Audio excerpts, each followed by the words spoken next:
Zach, when you were driving recently, you witnessed a wreck. Tell us what you saw at first.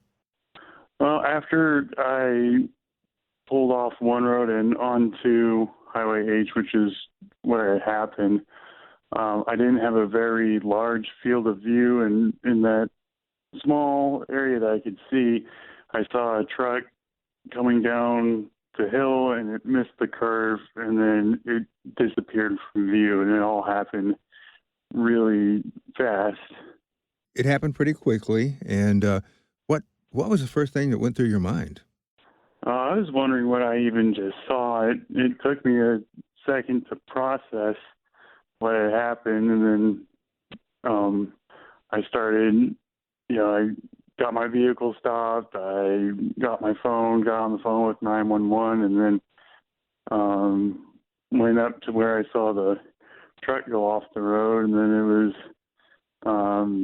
down in the ditch on the embankment with one side into some water, and the cab was all crumpled up, and there wasn't anyone trying to get out or talking or even screaming, so I was pretty scared to look inside, but I heard a moan, so I looked in, saw that there was a young man pinned in there, and he was in the water, so just as I was getting down, another car came by, and I waved them down.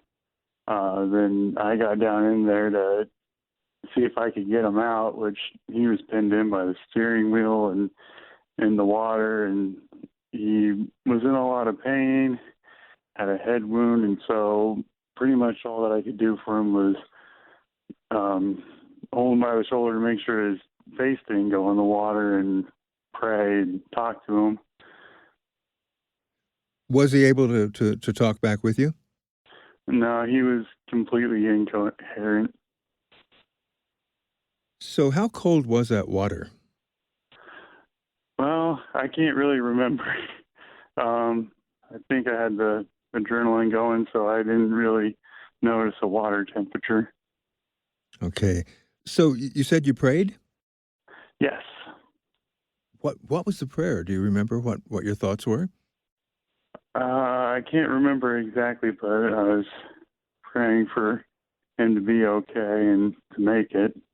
Amazingly, one of the deputies that was there on the scene, he has 13 years experience, and he said that it was one of the worst extrication wrecks that he's seen, and somehow the young man, he only had like really light injuries. He didn't break any bones or anything, which is really amazing.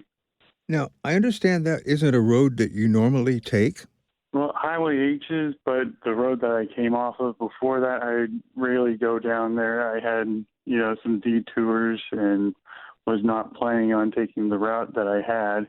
And part of the reason why I went down the other road is because I got stuck behind a really slow minivan. So I decided to turn the way that they did not at a previous intersection. And if you had not done that, what do you think would have happened to Caden? I'm not sure what would have happened to King, but I'm glad I was there to help him and be with him. I know that sometimes people who see things or witness things are kind of hesitant to get involved. What made you jump in and help? Well, I had figured that I was there for a reason, and the person needed help, and I also knew that there was somebody in there, and that's probably the whole world to somebody else. And I was afraid for them, but I wasn't really afraid for myself because I know that God's kept me safe before, and if He put me there for a reason, I was going to be okay. Now, I understand that you are a Marine veteran. Did some of that training help once you got in the water there? Some of it did, but I'd give the credit to God for what I was able to do for him. Now that some time has passed, I understand that Caden's doing okay. Yes, I was. The accident happened on Friday. Then I was able to meet with him on the following Monday, and it was really great to see him up walking around and almost completely fine. And the sheriff gave you quite a compliment on Facebook. Yes, he did. Do you feel like you were a hero?